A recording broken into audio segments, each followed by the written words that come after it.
when I was cleaning bathrooms with my father at the Ramada Inn Hotel in New Jersey.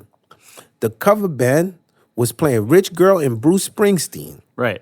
And as I was cleaning this bathroom, man, I'm in the toilet plunging this thing, and then the water comes up, and I'm like, yo, man, this water's falling on me, And my dad's like, that don't have nothing to do with me. Everything that you're doing, do it with pride. So here I am with this water plunging over me, and I hear the cover band. You're a rich girl, and you go to us. So I got obsessed. So one of the things when I dug in the crates with my albums, I always look for these old style songs.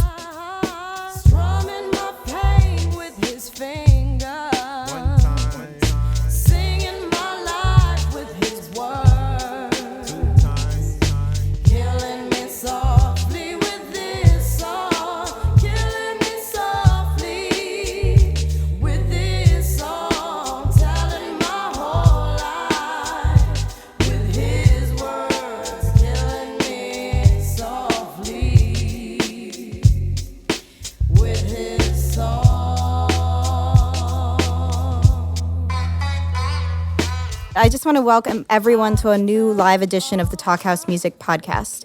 I'm Brenna Ehrlich, the managing editor of Talkhouse Music, the site where musicians write about music.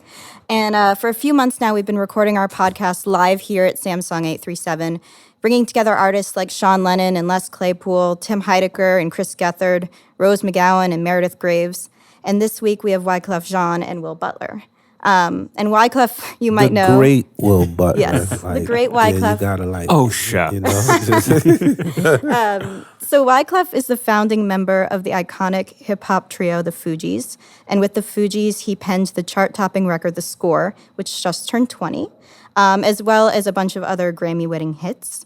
And as a solo musician, producer, and songwriter, Wyclef has worked with the likes of Whitney Houston, Destiny's Child, Michael Jackson, Shakira, and most recently the Knocks, who are executive producing his next solo album, Carnival 3, and it will be his first solo album in 7 years. And Will, the great Will, you might know from the band Arcade Fire, another Grammy-winning act. And Will is a solo musician in his own right as well, and he released his debut solo record, Policy, in 2015. And his upcoming live record, Friday Night, is due out next week on June 17th as well. He was also nominated for an Oscar in 2014 for his work on the score for the film Her, and he frequently contributes to the Talkhouse Music. And all the time. Yeah. Most recently, he wrote about Radiohead's new record, and if you haven't read that / seen all the pictures that he drew, you can find that on the Talkhouse. So I'm going to shimmy away and let you guys talk now. Have fun. Yeah. Will do. How's it going, monsieur? What's up, my brother, man? Everybody tuned in, all the musicians and all my geeks, all my nerds, all my sound heads, my producers, my what they used to call me, the weird rapper writer that walks around with an acoustic guitar singing Dylan all day. Right. Or just his Christian albums, right?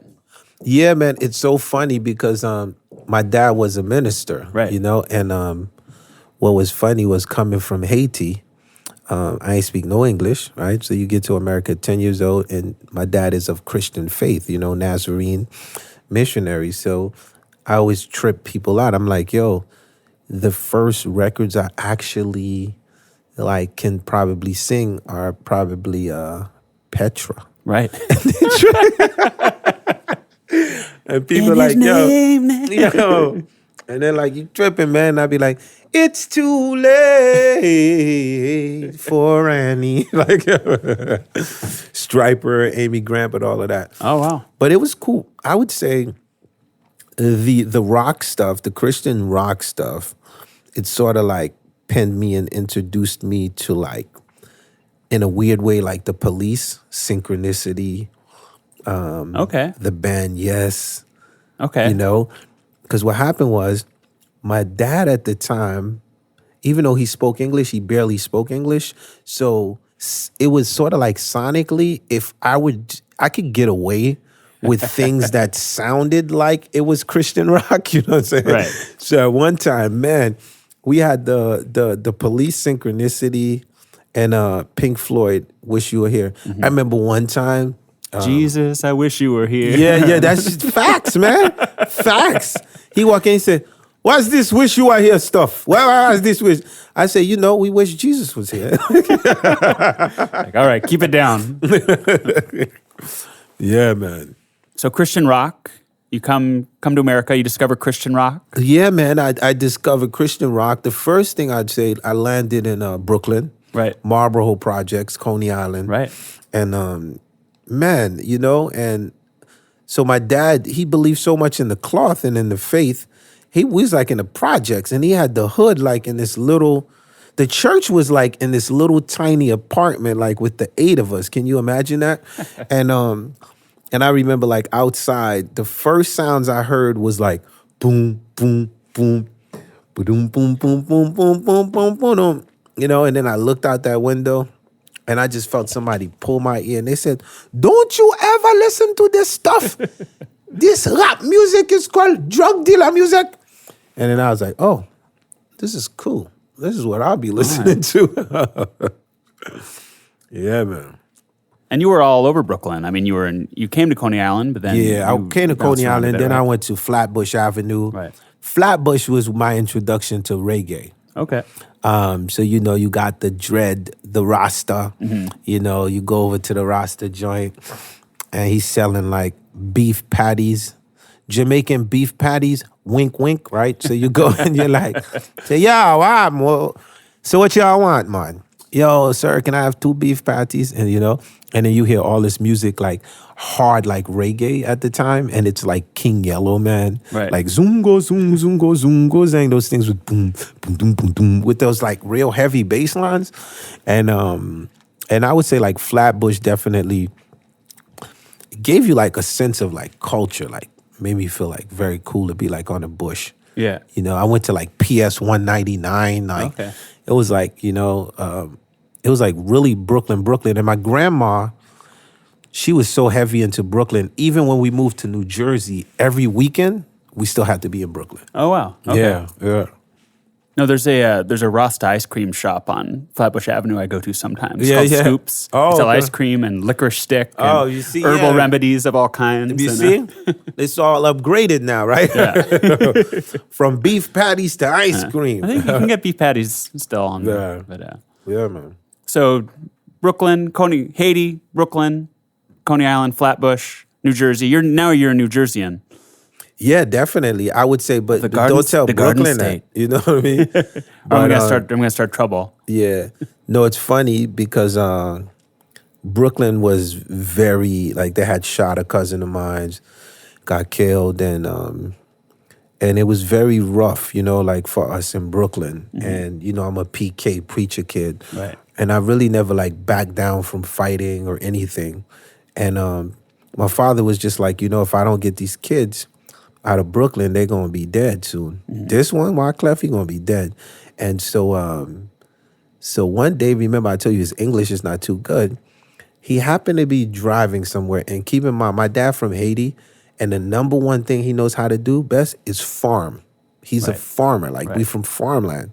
So he's driving, and he was like, my dad would take cars from one place and drive them to the next location to different dealers and drop them off. Okay. He was working for like Don Warnock. And I think one time he was driving and he saw this sign, and the sign just said Garden State. So I guess he assumed that was a farming land. And he was like, yo, let me bring the kids to Garden State, a land where we can farm and everything will be peaceful, And that's how we ended up in New Jersey. But there was nothing peaceful. Only thing peaceful about Jersey at the time was Bon Jovi and Bruce Springsteen. Yeah, man. Yeah. So you Christian rock, reggae, a little bit of early hip. I mean, you were there pretty early hip hop days also in New York. Yeah, I mean, very early. Man, it's trippy because... And that's all Caribbean. That's all Caribbean all dudes. Caribbean based. And what people don't know is they'd be like, how deep are you into the hip hop culture? I said, well, when I was barely 15, Curtis Blow did my first demo. And I said, my first music video ever, I was barely 17. I'm playing upright bass in Eric B. and Rakim's song, Don't Sweat the Technique. And I was an extra.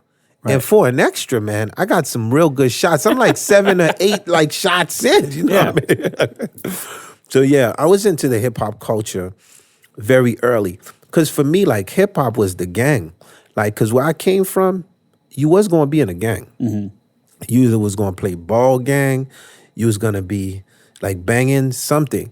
But man, when hip hop came around, the idea of like the graffiti, the breakdancing, the battle rapping, the fact that you could show up and violence turns into art, was just like, I was like, man, this is like the safe haven for me. This is what I'm going to be doing for the rest of my life. I will be in this culture, you know. Yeah.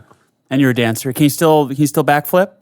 Man, I can backflip. You know, it's so funny because, you know, my shows when I'm performing, I love to perform, man. Like, you know, people that have been to Wyclef show, they be bugging out. But I said, man, that energy just come from the church. I said, if you've been to my daddy's church, it's just a revival. I was like, yo, I've seen like dudes that are like 69 years old and, you know, they catch the Holy Ghost. They doing like back semis, you know what I mean? But and people don't know, like the Fugees used to be like a group that was so into the culture. Like we would practice dancing, rhyming, singing, like naturally, like in the hood. Like we would just do it all. It was all part of the culture. Any graffiti? You ever have a tag? Well, tagging is definitely natural. Yeah. We love tagging. Tagging is self-expression. And I was such a terrible tagger. And I was terrible. You're an audio artist. Yeah, you know what I mean? And I used to try to make my tags look fresh, but the real taggers, you know what I mean? Like I couldn't compare with them. Right. Yeah. And then you're in New Jersey, you get together with the Fugees and you guys are practicing all day, every day. Yeah. Working on your backflips, working on your it battle was raps crazy because it was like my last year in high school. And at the time, I'm like a jazz major. Right. So I played upright bass in high school. So I became like fearless with upright. I loved it. And so I was like writing compositions from like 15 to 17. I was just obsessed with jazz and hip hop. And last year in high school, you know, my man Prize was like, yo, you know, I'm in the studio with these 2 girls and I need somebody to sing a reggae hook for me, man. And you know, so you're just a teen, right? So I'm like, yo, man, how do the girls look? That's like, young and dumb, right? You're just young and dumb, right? Teenage. And he like, they're pretty, but I know you. You be acting like you the Black Fonzie. I don't want you talking to these girls. I just need you to come. I said, all right, man, I'll be there. So that was like our first introduction. And guess who did that demo? The demo was being done by Khalees Bayan from Kool and the Gang. Okay. Jungle Boogie. Yeah. So that's the guy who actually did like the first Fuji demos. And from that session, that guy was like, man, there's an energy here. Because, you know, the as musicians and as artists, people don't get it, man. Like chemistry is the most important thing. Yeah. And when it's not forced chemistry, oh my God. It's like, that's like lightning in a bottle. And that's what we caught in that session. The demos were horrible, right? The first demos are always horrible, but the chemistry, he heard through that and was like, man, this is the vibe, you know? Yeah. And you really hear it on the score, 20 years old now. But you're such a young gentleman. How could it be 20 years old? But you hear, you hear that. You hear the 3 of you just like smashing into each other, like, you know, nuclear physics or something. Yeah. And it took a minute, you know, because the first Fuji album was called Blunted on Reality. Right. And so on Blunted on Reality, I felt like a little whiz kid because I didn't produce that. Right. It was being produced by, you know, older generation, and they were dope. But, you know, I just felt like the whiz kid in the room, but that couldn't speak up in the class. You know what I'm saying? Because I wanted to be like, that's the wrong snare, you know? The kids are not listening to that snare, you know? Yeah. You know, the guitar needs to go through this verb. So after Blunted, we always wanted to be a band first. Right. And it was like, yeah, we hip-hop. That's the culture, but we're going to be a band. So I would say touring was very important because touring allowed people to go like, well, they don't sound like that album. They're great live. If only they can master what they're doing on the live tour on the album, we would have that. So when I heard that, I was like, okay, we're gonna go back to the basement after this. And this is how like the score became the score, you know? And what sonic elements made you the happiest when you put them together? I mean, like you're putting Enya with a hook from an old 60s soul song. Like what's kind of the most hilarious, most pleasing when you were like, this is the snare sound that I've been dying to make my whole life? Or is it the whole? Man, it's like a scene out of a film, right? Because I was coming from the background of what we talked about. I was more like a rock head, Right. and a jazz head, like all day, you know, and a reggae head. And Lauren was a soul head. Like she just, you know, like I came from Haiti. I really ain't know who the Four Tops was. Right. When I met Lauren, I didn't know who Billie Holiday was.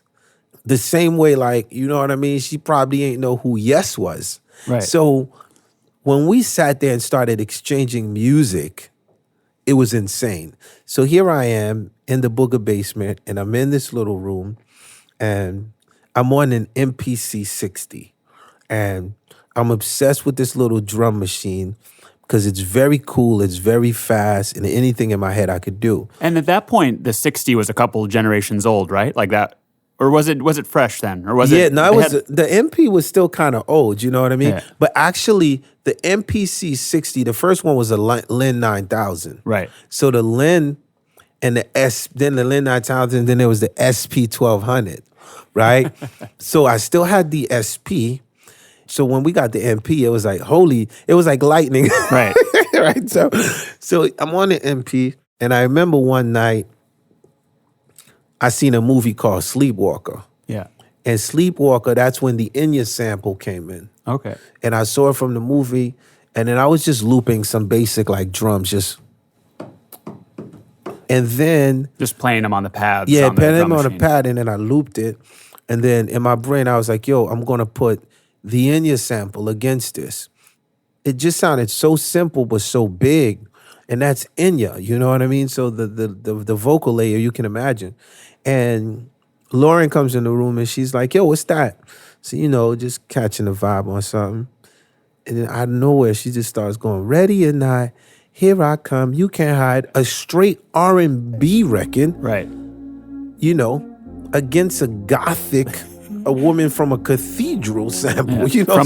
From a horror film. That's right. So you're like, yo. Ready or not, here I come, you can't hide.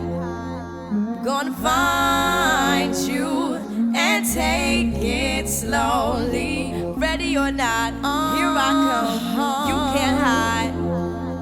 Gonna find you and make you want me. Now that I escape, sleepwalk awake. Yeah. Those who correlate know the world ain't kick.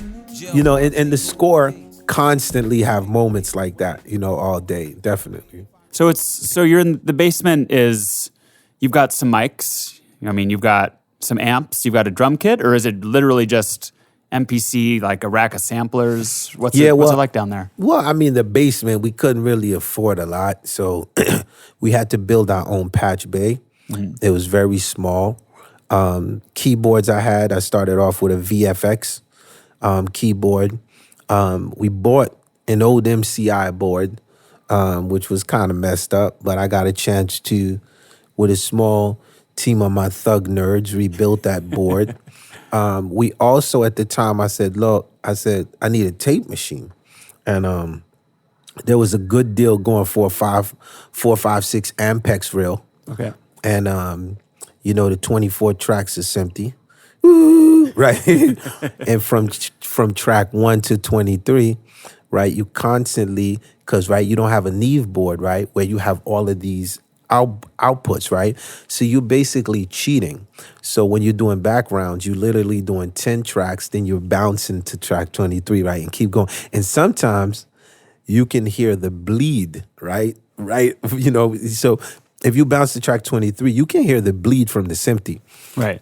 So just to explain, it's magnetic tape.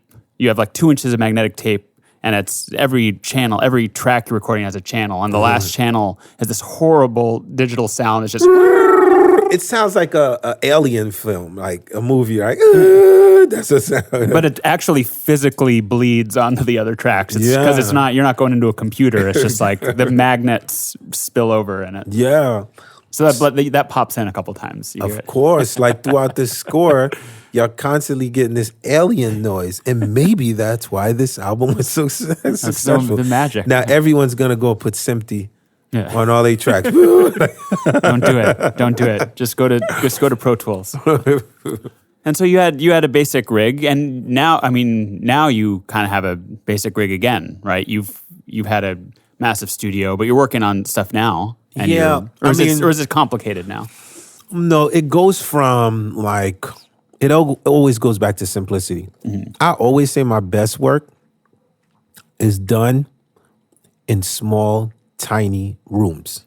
Right. Carnival, tiny apartment on 66th Street. Now I'm working on Carnival 3, tiny 5.1 studio. Like I have a storefront with headphones, and then you open the door, literally, you're in a small studio. And the room sounds insane. And it's exciting because, like, man, like, you know how it is. Like, sometimes, like, the best work is just done when it's, like, you're, like, in a smaller place. It feels like I'm doing, like, music in my living room or something. Right. Like, the room sounds insane, like it sounds insanely good, or it just sounds crazy, like sound is bouncing off the walls? No, it sounds cool because the room, like, you know, we lifted the floors.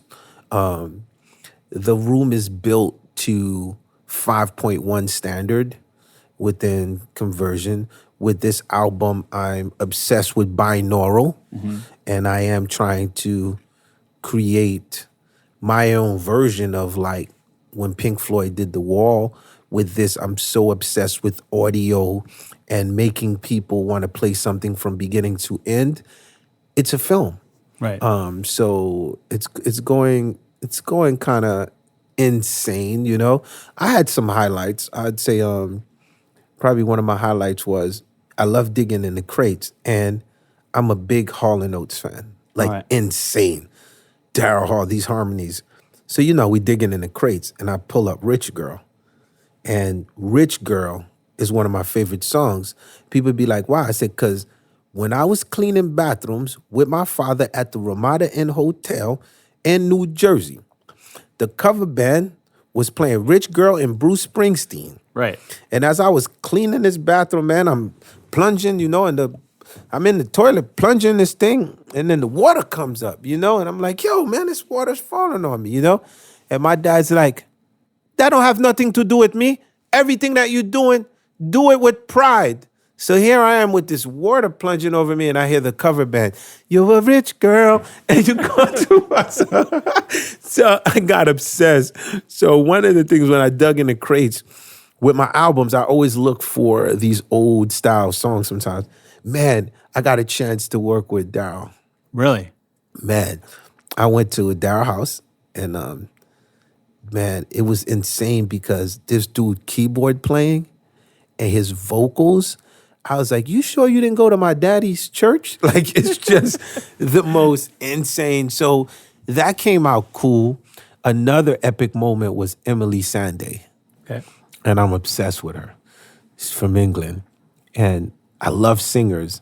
And just sitting on the couch, a guitar and a vocal. And then flip it around, then Joey Badass is in there. Right. So now Joey is this little spot. It's like everyone's like coming through this tiny spot like late at night. So, you know, me and Joey, we're cutting like vintage tunes. That sort of like, you know, you can't make that energy up. And I think that's what I probably love the best. Yeah. Is your technical brain running the whole time where you're like, oh, this sounds good, but I'm going to move this microphone, and you're still in it? Or are you just totally lost when the music's on? Man, the good thing is I have a cool team of weirdos working with me. It's like we're so creative. If we don't have someone working the Pro Tools, working the verbs, working the plugins, we go crazy. Right. Like you could play a piano part and you like, all right, let me try this plugin. If you in there by yourself, you literally going through 30,000 plugins and the day's literally done. So it's good to have, I have great engineers. I have very sharp people that insanely will sleep on the couch till the next day, just till we figure out the solution. So that's kind of cool. And 20 years ago, did you have the guys, you had your nerds in the room, or? I always have nerds, but for me, I was more hands-on. Yeah. So when I did the score, that's me on the board. When you hear Killing Me Softly and you hear that, you hear the click, and I'm the human automation to the score. So I'm the one that's going at 1 minute and 30 seconds, literally with my hands. I'm like, okay, start the track. And every time I mess up, we got to go from the beginning. So I was like who Steve Jobs created. I'm the computer, right? So it's like, so the cool thing with when I'm looking at the score, a lot of musicians, they asked me a question about Killing Me Softly. They said, Clef, every time we play this song with the score, we have to detune our instrument. You can't play Killing Me Softly without detuning the 440 standard. Like, it's not 440. And dude's like, yo, what's going on? Did the record morph? Then I got to explain to them and get them, like, the secret sauce. And I go, okay, guys, I hate to break the bad news to you, but the sound that you think is a Fender Rhodes is not a Fender Rhodes. And they go, well, sound like a Rhodes to me. I'm like, actually, I couldn't afford a Rhodes. I said, it's a S900 oscillator. I just threw a verb on it, and I wasn't paying attention, and it was a little off from 440 at the time.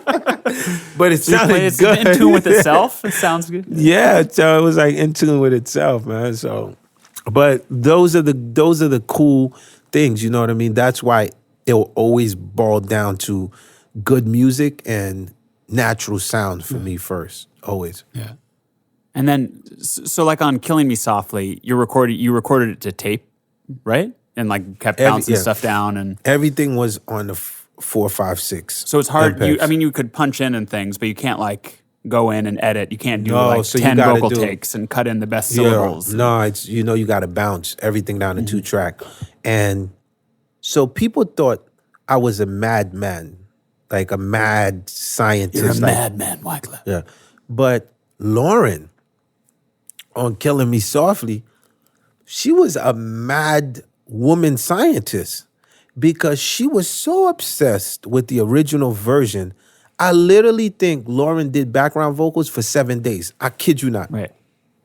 She's listening right now. She know this is true.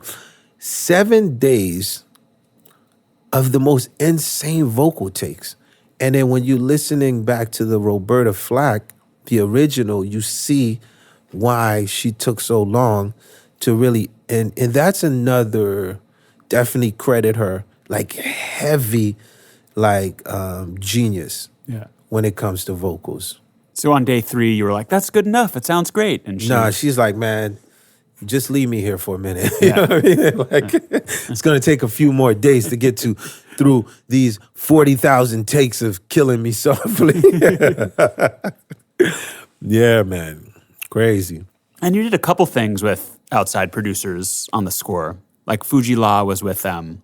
With my guru, Salam Remy, yeah, who also is the king, got to work with Amy Winehouse, Nas, different people. So Salam was, when I met Salam, I don't even think Salam was 18 years old yet. Whew. I don't, maybe he was 19 something. Salam was just this little genius kid who was cracking these records like Heine Kamosi and all type of stuff. So he's just like a technical genius. A producer, little brainiac genius. And I was more into live instrumentation and playing live and all of that.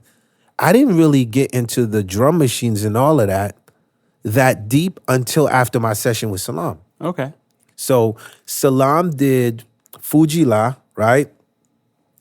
He did the beat for Fuji La, and Fuji La was originally a beat done for Fat Joe, which the Fugees stole. Shout out to Fat Joe. I'm all the way up. Yeah, so Fuji La, every time I see Joe, one of Joe's famous lines is, y'all know y'all stole my beat. You know? Salam is credited for the first Fuji breakout hit, Nappy Heads. Oh, right. Mona Lisa. Right. And so Salam was definitely incredible. He's like one of my best producers, one of my favorite producers of all time. Cool. I liked him. Yeah.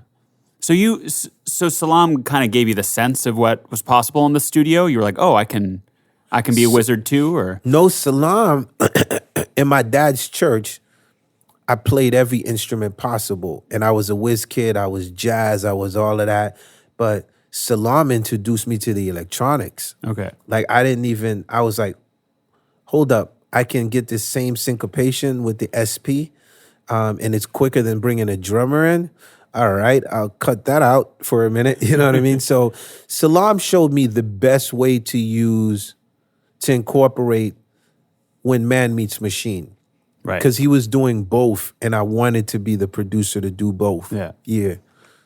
And then who are the humans on the score? Like your cousin Jerry.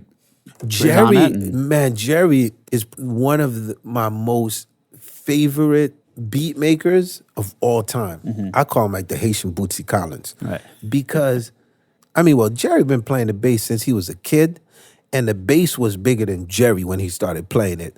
And so Jerry plays with a level of thump, because with the bass, it's all about within your hands. You know what I'm saying to you? And I actually started doing beats before Jerry, like using MPCs and all of that stuff. But Jerry developed an obsession. And as a groove maker, his pockets, one of the most insane pockets I've heard in life. In the studio, they used to call us like Sly and Robbie. You know what I mean? That was the nickname because of how, and then on stage was the same way, like when we performed. You couldn't make that up because we were in my daddy's church. We are first cousins playing together. But the cool thing about the score is there's a lot of people you don't know. Right. And that's the coolest thing to me. Like nobody knew who the outsiders were. Right. And then they ended up being famous. John Forte. Right.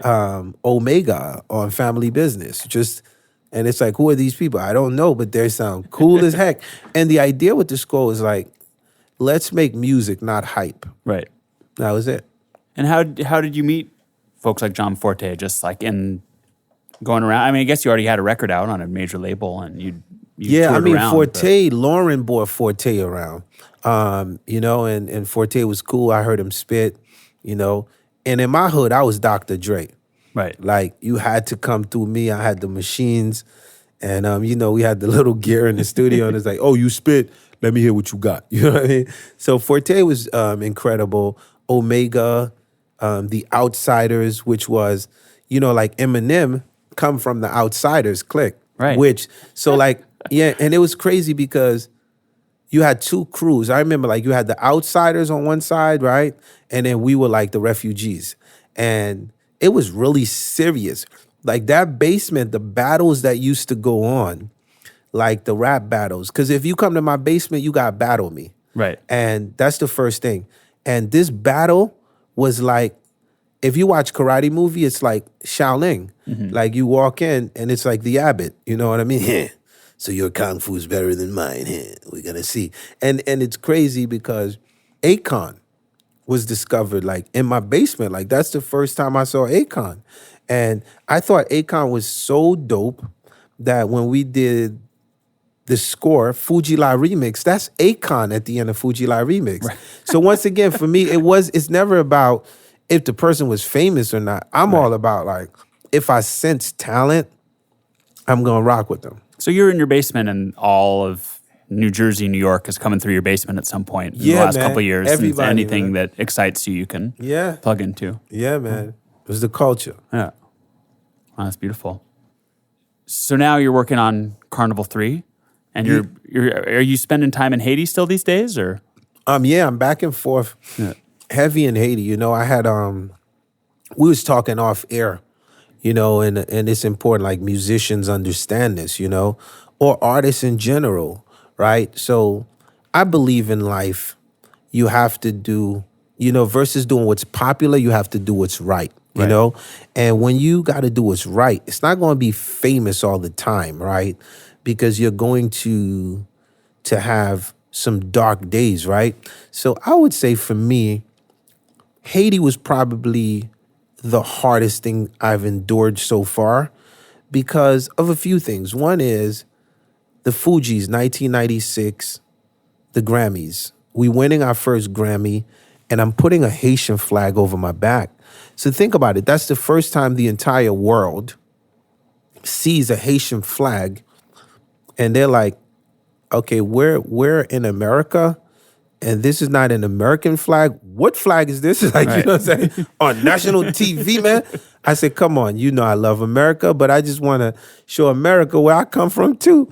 So to go from there, and then you look back, and then I was like, it just came a time I was like, look, man, I've done sold this amount of record with the Fugees. I've did this with Destiny Child, did this with Santana, and then it accumulated all the work together to like 100 million records. Mm-hmm. And I was like, I guess it was my John Lennon moment. And then I had the epiphany, man. I was like, look, man, but I'm from this village and I have to go back and help these people. Right. And I don't regret one thing that I've done. You know what I mean? I think that at the end of the day, history will always prevail the truth. That's why I could come back and still do music, which is natural to what we do.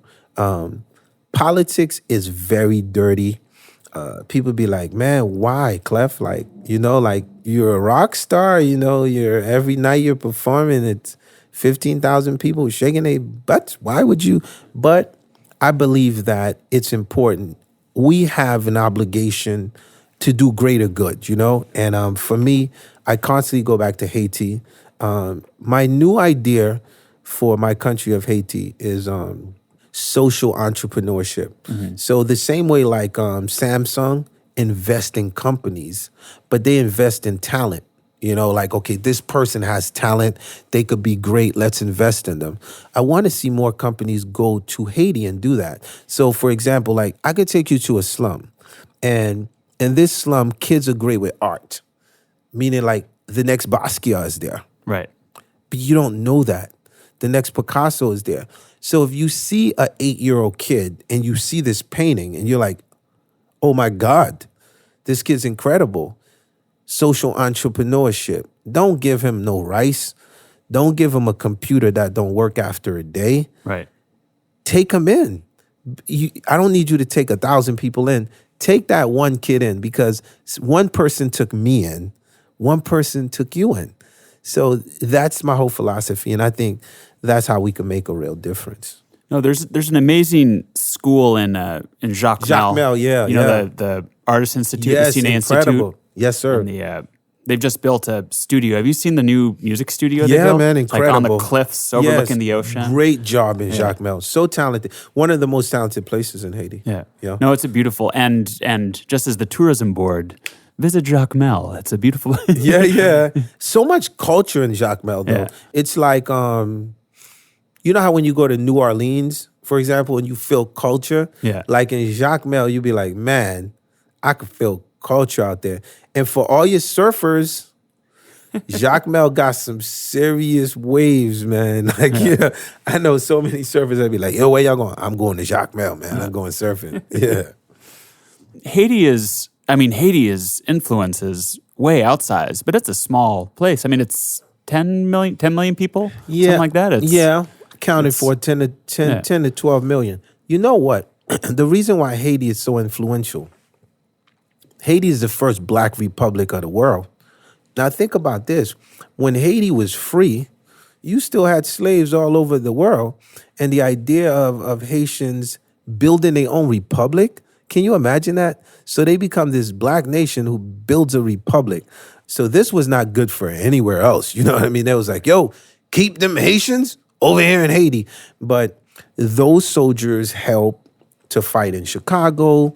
They were part of helping with the Louisiana Purchase. And Haiti is one of the Americas, however you want to look at it. Right. So that little place has, I remember when I brought Angelina Jolie there, and she was like, Clef, this feels like Africa because the people are just so, you've been there. You know the vibe. It's like the energy there is incredible. Yeah. No, it's so rich. Yeah. It's You've been to a voodoo ceremony before in Haiti? No, never. Okay. Yeah. We're going to go one day. All right. Don't get scared, man. I ain't going to turn you to a chicken, man.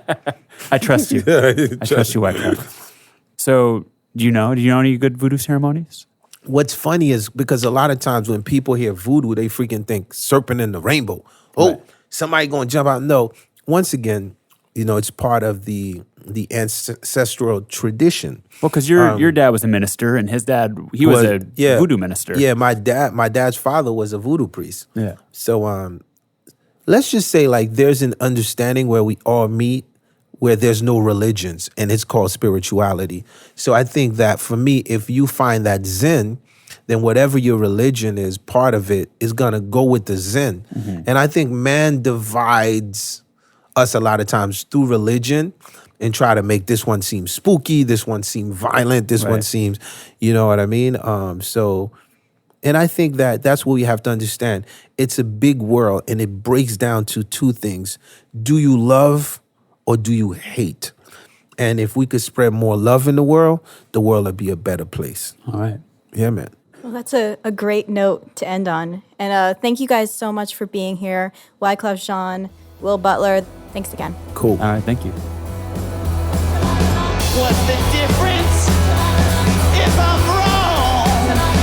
Keep on asking, we'll never get along. I'll tell you why.